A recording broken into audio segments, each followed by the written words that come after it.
one, indivisible and forever. We repeat this to ourselves, but it helps us not. These words were cut long ago. There is green mold in the grooves of the letters, and yellow streaks on the marble, which come from more years than men could count. And these words are the truth, for they are written on the palace of the World Council, and the World Council is the body of all truth. Thus it has been ever since the Great Rebirth, and farther back than that, no memory can reach. But we must never speak of the times before the Great Rebirth, else we are sentenced to 3 years in the Palace of Corrective Detention. It is only the old ones who whisper about it in the evenings, in the home of the useless.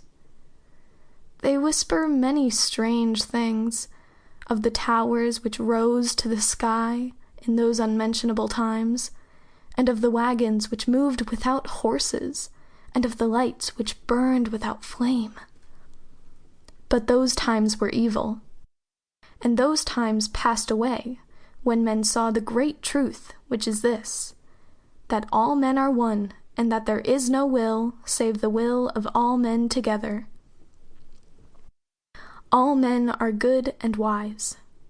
It is only we, Equality 72521, we alone who were born with a curse, for we are not like our brothers.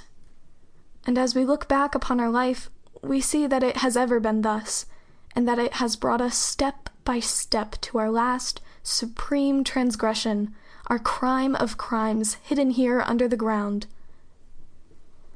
We remember the home of the infants, where we lived till we were 5 years old, together with all the children of the city who had been born in the same year. The sleeping halls there were white and clean and bare of all things, save 100 beds.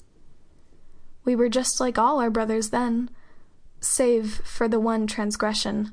We fought with our brothers. There are few offenses blacker than to fight with our brothers, at any age, and for any cause whatsoever. The council of the home told us so, and of all the children of that year, we were locked in the cellar most often.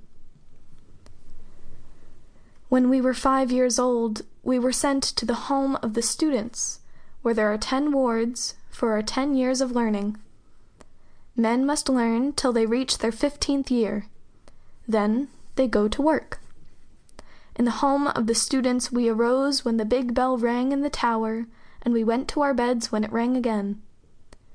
Before we removed our garments, we stood in the great sleeping hall, and we raised our right arms, and we said all together with the 3 teachers at the head, "We are nothing. Mankind is all. By the grace of our brothers are we allowed our lives. We exist through, by, and for our brothers who are the state. Amen." Then we slept. The sleeping halls were white and clean and bare of all things, save 100 beds. We, Equality 72521, were not happy in those years of the home of the students. It was not that the learning was too hard for us. It was that the learning was too easy. This is a great sin, to be born with a head which is too quick. It is not good to be different from our brothers, but it is evil to be superior to them. The teachers told us so, and they frowned when they looked upon us.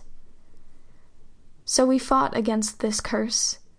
We tried to forget our lessons, but we always remembered.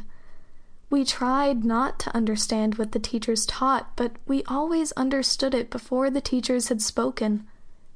We looked upon Union 53992, who were a pale boy with only half a brain, and we tried to say and do as they did, that we might be like them, like Union 53992, but somehow the teachers knew that we were not. And we were lashed more often than all the other children. The teachers were just, for they had been appointed by the councils, and the councils are the voice of all justice, for they are the voice of all men.